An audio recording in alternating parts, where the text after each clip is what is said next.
welcome to this month's edition of The Breeze. Our friend Tina Thompson is still on assignment, so it's just Margie and me today. Margie, you ready to do this? Doug, we'll do it at 66 2/3%. There you go. And last month, we talked about communication methods and how you present yourself and how people perceive you here at Sun City.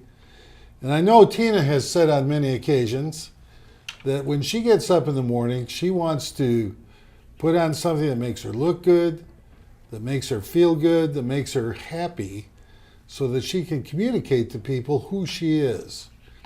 And I don't think a lot of people think of it in those terms, but you start communicating when you walk out your front door with how you're dressed and what your demeanor is. And Margie, is that kind of how you look at it as well? Oh, yes, I do too. I mean, I went out, it was still dark today to take my garbage out, and I was hoping I didn't see anybody. Oh, yeah, when we leave our house, maybe it has something to do with the femininity part, I'm not sure, but you kind of don't want to be caught short. Yeah, I hear you. And I like to look appropriate for what I'm doing that day, let's put it that way.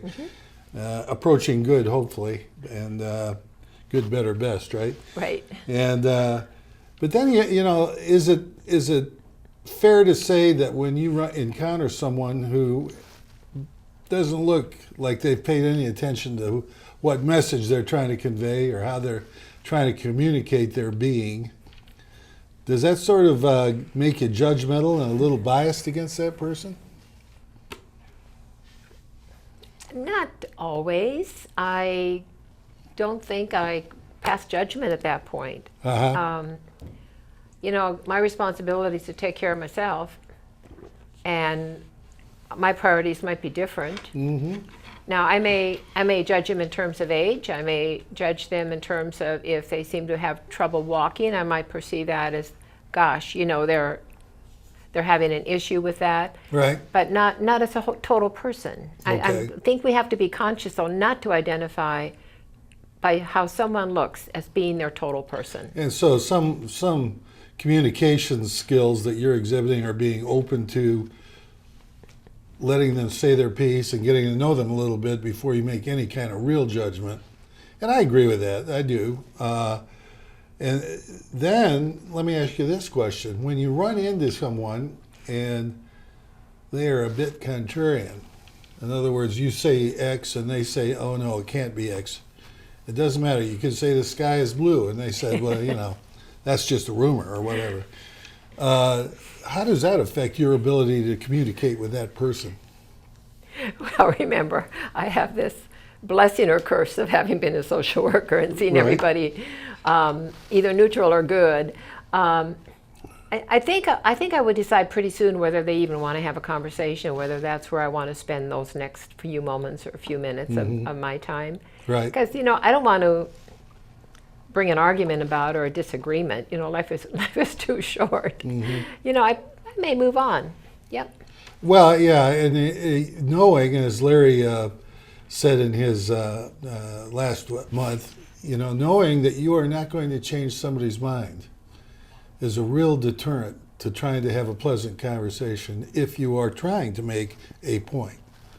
And I think that it's fair to say that some people come into a situation stuck like glued to their point of view, and that there's just no way to communicate with them that's effective, so you're discouraged from even getting to know that person. Yeah, I don't know why we would want to waste our time unless we really feel like a good argument that day. Yeah, that's what like Monty Python in the argument room, for those who know. Well, the other thing that's kind of interesting here is that, and we've talked about this, Sun City is kind of a melting pot. It's the modern day melting pot. People come here to live and enjoy their retirement and perhaps reinvent themselves from all parts of the country, from all different backgrounds, different ethnicities, different ideas about religion and politics. And how do you see yourself, or how does that make it hard to adapt? Do you ever run into a situation where you just can't get over the fact this person's from Brooklyn? No, actually, having grown up in a very conservative small town, Right. Minnesota, my exposure to anybody other than that was probably when I went to college. Uh-huh. And I think I try to approach it like an opportunity here. I no longer guess at an accent, especially from the Northeast. They could be from one of many states. I can't say, oh, Ohio. I don't know that. I'm still learning that, and I don't even really need to learn that. They're just people, and I probably speak strange to them sometimes. But I think it's an opportunity here. We are a melting pot. And everybody, I believe, takes pride in where they started, or we wouldn't have all these groups, Right. state groups forming. And I think it's probably a really good opportunity to mingle, get acquainted with people, their traditions, parts of the country, the weather, how they handle life. Well, I'll tell you, you may recall during our question and answer on the street, we ran into a woman who said that she thought that after 7 years here, people were very unfriendly. And I think she said people from the Northeast in particular, and I'm from the South, we're friendly, which are both just overgeneralizations, obviously. But do you think people tend to categorize people by their geographical background? I'm answering a lot of questions. I'm going to turn that question back to you. Well, I think they do. I think they do. They come into it with like she did. She thinks people from the Northeast are not friendly. Well, I would suggest that people from the South are saccharine, sweet, and insincere in a lot of cases. And I've lived in the Midwest. I've lived in New York. I've lived in Atlanta, Georgia for 40 years and was subjected to all sorts of so-called Southern hospitality, which really sometimes has a really mean underbelly. Do you agree or disagree? I think it can happen. I Yeah. do, yeah.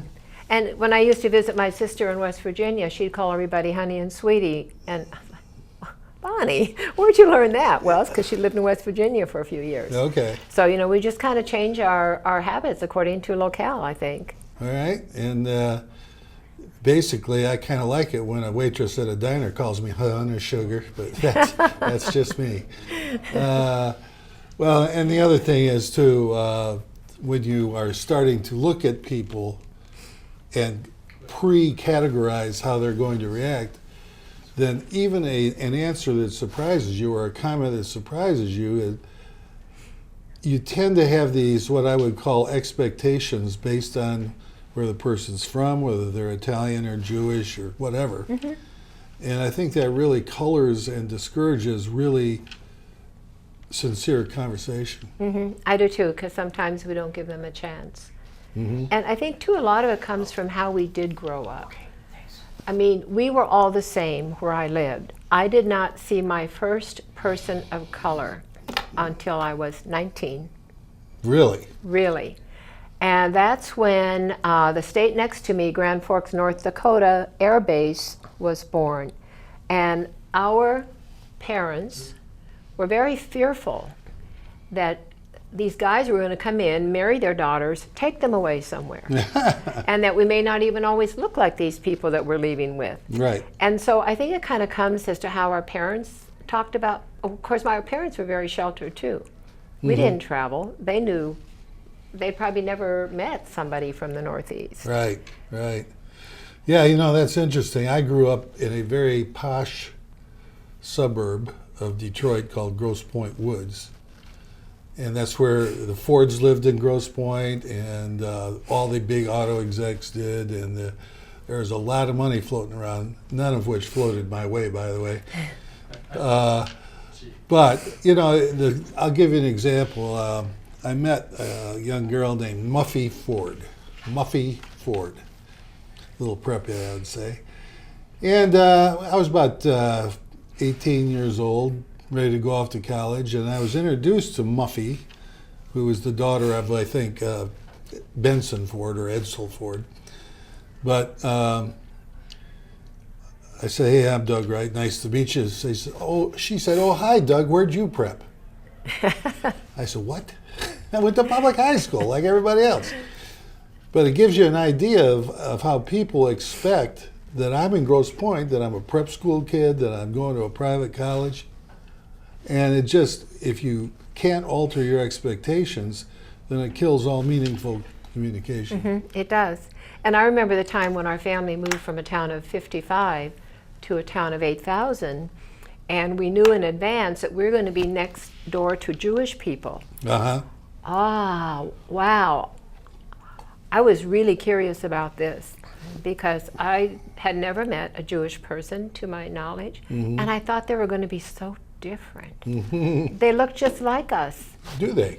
I mean, we were neighbors and we played the same games and we talked the same, and it was like, so I think it's a lot of it is how we're not programmed, that sounds like it's too deliberate, how some of us can be non-exposed to differences. And then if we try to keep our little box, or if we're saying, you know what, that's really neat. Gosh, let me open that door wider. Let me get to know more people and more traditions and more attitudes and more colors and more languages. Then I moved to Miami, began inundated with the Puerto Rican, Cuban. So I could say pretty much now here I am, where I can connect with a lot of Northeastern people. So if we can look at it as a development for the good and ask the questions we have to ask about people and their region and their traditions, I think it just makes for a richer place. Well, I think that's a great attitude. I think a lot of people seem to come here, though, in my anecdotal background here of 2.5 years, sort of wed to their beliefs, their regions they come from. And an example might be a person from Chicago saying, there's no good pizza down here because Chicago pizza is the best there is. Same thing in New York, okay? They are unwilling to even sample pizza down here, for example, because they are so wed to what they believe to be the best based on their entire existence. And that's true of people from all areas of the country, their pride in where they're from. Yeah. But I think the attitude should be, and we've said many times, the retirement begins with a change in attitude and a sort of let's go through the process of expanding and doing new things, different things, getting outside our comfort zone. And if you get too buried in your background and are unwilling to even try to change, then that's not necessarily a good thing for communications or relationships. Well, let's talk about that a little more because everyone is not thinking that way, Doug. People are proud of their heritage, proud of where they're from, their habits, and if you don't, it's kind of, if we don't like it, then okay, we need to move on. Because we're not going to change much in people. We all have our idiosyncrasies, except I can't name any right now. I can't think of any. You don't have any, right? Yeah, I do. And so it's kind of, I would say then the word I would want to use is just overlook. Okay. I don't want to put my energy into trying to say, well, why aren't you listening to me and why aren't you open to what I have to say, and the pizza's good here, and who am I to argue and defend a pizza, know? I mean, there are bigger things. There are bigger things in life, I get that. I'm a Domino's man myself, by the way. But in any event, when you get to a situation where you can't talk about certain things because you know that person's going to erupt in a flurry of whatever, for example, politics, obviously. I mean, you either love them or hate them. And if you get into an argument about politics, it's just meaningless because you're not going to change anybody's mind. A lot of politics and religion and everything is just an emotion. I like that person, I don't like that person. Here's what I was brought up religion-wise, therefore your religion doesn't mean anything to me. Yeah. That sort of thing. Yeah. Well, we all are who we are, and we protect what we have. And sometimes we may change our mind if we allow ourselves to listen. So I think that we have to kind of decide what we want to take to task. I think we need to know when to just kind of walk away, say, have a nice day. Have a And nice smile. day. Well, I wish Tina were here to talk because she, of course, is a person of color and probably has different experiences. And we'll probably talk to her next month when she returns. But this month, we went out and talked to some of the residents who happened to be attending the Buckeye Pancake Breakfast and asked them their thoughts on the melting pot of Sun City and how it's affected their ability to communicate, or good or bad, whether they sort of prejudge people when they find out where they're from or what their ethnicity is or religious background or whatever. Let's take a look. Well, Margie and I are here today at the Buckeye Pancake Breakfast, and we're trying to get a few people's thoughts on how it is to assimilate all the different backgrounds and geographic origins and ethnicities in Sun City. I think we should have some fun, Margie. I think we should. We're a melting pot, and we'll see how people are dealing with that. I have no problems. Everybody here in Sun City is wonderful, no matter what race, color, creed, denomination. Everybody's wonderful, and I love Sun City. I'm from New Jersey, so I'm used to diversity. Okay, absolutely not. I find being with people of different backgrounds enlightening. I enjoy hearing about people from different places, different countries. I've had absolutely no problems with anybody. I grew up in Brooklyn, New York, and my neighborhood was very diversified, although it did have a strong Norwegian background. But no, I find it delightful here to meet people from all over. I've been here for about 2 years now, and it's been wonderful. I've met people from all over, a lot of different ethnic groups, and I've been more than pleased. I've joined several of the clubs and activities. I belong to this one, even though I'm from New Jersey, and I really love it. I came down here because I have 2 friends from high school who live here, and they just kept bugging me to come, so I finally tried it, and I'm happy I did. It was hard making friends, but the more active you get, you're able to make good friends. That's what we're looking for. Yeah, I don't really see a downside to it. You called it a big melting pot. Really, you're talking about what is really a microcosm of the country. It's what it's all about, and it's just great to be here. Makes us all a little better. So, Doug, in terms of not just where we're from and habits, but what we did. When you say that you were a lawyer, Right. what responses do you get? Because that carries a stereotype. It does, and it's a negative one generally. They usually follow up when I say, yeah, I was a lawyer. What kind of law did you practice? So it gives them a second level upon which to judge me. So I say I'm a tax lawyer, and they say, well, you didn't chase ambulances.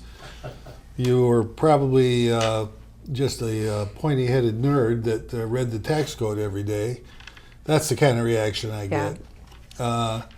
And you have to overcome that by almost being anti what you were before, to let them people know that you're a more well-rounded individual and we're not defined by your occupation. Yeah. I know you had a lot in the nonprofit world, social work, but I don't think you're defined by that. Sometimes I tell you you're too nice and too caring. But I don't think you're defined by that, especially since you moved here. One of the things you learn in social work training, you have to be very objective. Okay. You have to accept. You may not like it, but you have to accept. You do not condemn, you do not encourage the behavior, you accept. And that's the only way somebody could trust you. Okay. And I guess that's just kind of rolled over into my life. I was a middle child too. Got it from both. I'm a typical middle child. Okay. Works well as a social worker. So if I hear you say, if somebody is saying something that's annoying or stupid or not in line with what you believe, you don't try to necessarily correct them or convince them, but you accept them for what they are. Yeah. That's probably a bad way to put it, but and then just move on and try to communicate on that basis. You start where they are. And that's why I like you, even though you're an attorney, because I've gotten to know you, and there are other values to you too. And I think that's the thing you said. If people judge you by what you do, that's short-sighted, and you lose the opportunity to really know the full person. Right, and you judge people. Oh, yeah, hey, guy didn't go to a good college, or Yeah. Yeah. he worked with his hands instead of with his mind. I mean, Yeah. you get all sorts of biases and prejudices, and what's great about Sun City is they all come together in this big melting pot, we call it, and you've got to figure your way through the maze, because you're not all that to begin with, right? Yeah. Yeah. And you have to go with these people and interact with them. And Larry Kilkoff, our friend from the Out of My Mind segment, has a few thoughts on this issue. Larry?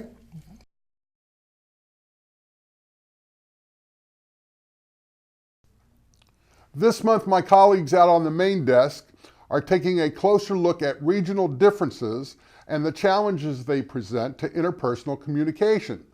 It's a common cultural phenomenon worthy of examination. But I'm not so certain that geographical coincidence is as big an obstacle to effective communication as is learned behaviors. Basically, I think we tend to be true to our training, and when that training is radically different from that of others, it can be hard getting through to them. And you should hear what they say about us. One example that comes to mind is someone who has had a long and distinguished military career. And yes, veterans, make no mistake, I am truly grateful for your service. But if you've served as a senior line officer in command of a troop force ranging in size from a company to a full-fledged division, you may have become accustomed to people responding to your communication style with more focus, motivation, and acceptance than is typically found in the private sector. If you ever held a civilian position of command and control, you may have been more comfortable with issuing orders or stating company policies with a minimum of detailed explanation to subordinates. That's understandable in times of life and death and other emergencies. However, as a daily routine in polite society involving relationships that are ostensibly more about equality, cooperation, and collaboration rather than exercising a clear line of authority, this may not be the image it would profit you to project. But regardless of your professional background, if it grates upon your nerves to suffer fools gladly, consider the potential gain in at least suffering them strategically. The fact that in a past life it was necessary not to suffer them at all does not necessarily stand for the current proposition that lightening up equates to standing down. Just a thought. And then there's politics. Now, you might not think we are trained to hold specific political opinions, but we got those opinions from somewhere. People we trusted, parents we respected, moral principles that were part of our upbringing, which sounds a bit like training, frankly. Anyway, what I find humorous about political issues is the passion we often devote to them in direct disproportion to our ability and station to actually accomplish much. Why the heck then should I get too animated about changing your views on abortion, capital punishment, immigration policy, or anything else? How would changing your mind have the slightest effect on altering public policy? Political arguments tend to end as they began, with two people toe-to-toe and not an inch closer to a true meeting of the minds. Sometimes I wonder if it was ever on the agenda. Finally, we come to communications challenges based on gender differences. Take my fiance, for example.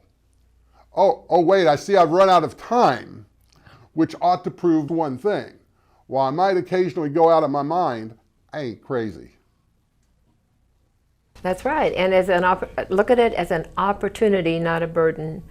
And what can I learn from this person? I didn't know that. What's the weather like in November where you came from? Right, or, yeah. What are some of your traditions? Mm-hmm. And that could be ethnic traditions or just parts of the country. And I think we have to keep learning and not slam those doors to a possible friendship or a renewal of a conversation. Well, that's a good summary, actually, of what we've been talking about today. We hope we get some feedback from you viewers about what we've been talking about, the melting pot, methods of communication. And we'll see you next month when Tina will be back and we will again shoot the breeze.